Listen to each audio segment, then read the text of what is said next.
never lose even when I'm falling. My heart's racing while my mind's pacing. Figments of my imagination can be frustrating. I'm there anticipating, maybe it's the sin in me. Or even the snakes out to try and get me. I've suffered cuts and bruises round and round, left undefeated, swinging with the best of them. The Alis and Mandelas them. So I dropped to my knees, asking Lord, would you please not let me leave this world without reaching my destiny? I'm driven spiritually, breathing out his legacy. The word flows through my veins for all the world to see. External imperfections, eternal his correction. Spirit comes before the flesh because I'm a child of God. When I was a child, I thought I spoke like a child. Your typical adolescent, young and running wild. Some little bad boy was my past aliens. Resident N17, my abiding status, you say.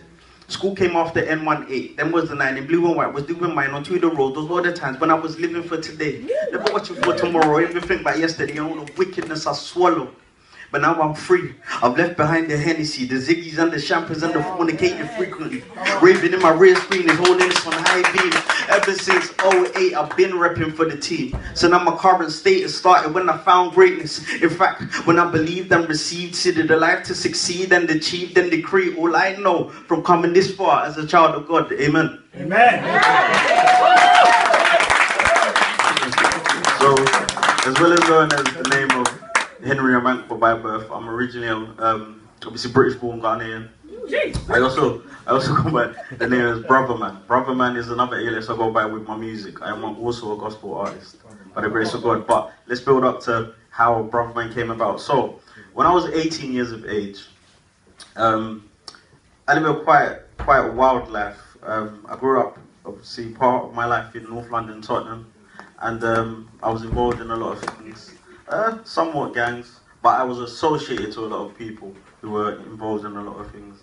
And went to school in a well-known area also in North London called Edmonton, got involved in things there. But anyway, when I got to a particular stage of my life, I used to go out a lot. I used to like partying a lot.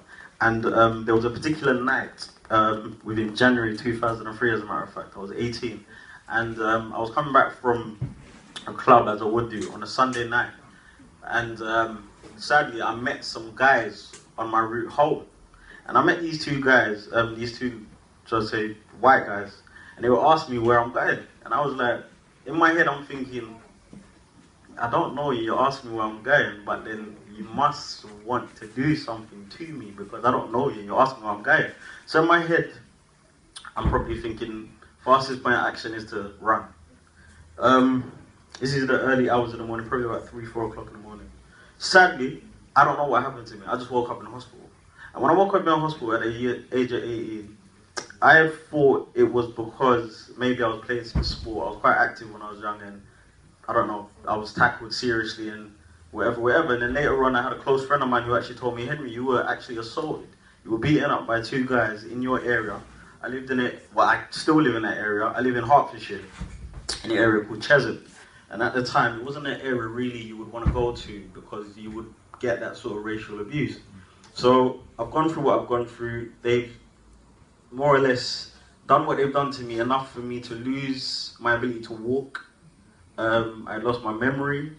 My motor skills weren't the greatest and all of these other things. So then what had happened was, really and truly, I had to be rehabilitated. So I was put in hospital for like half the year.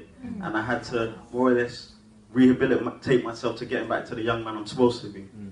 I remember spending my 19th birthday actually in hospital. And I remember during that time thinking a lot of things about the Lord and just what was going on. But I didn't really know him. Time had progressed. I got my character naturally is I'm a persevering character. So by the time I think I hit like 25 or so, I'd gone through so much at that stage, from 18 to 25. I was in university, going through the things in university, and it came to, should I say, my final year, and with all the challenges that I'd faced and all the things that I got in my life, I just thought, you know what, enough is enough. I need to really get acquainted with this being called God.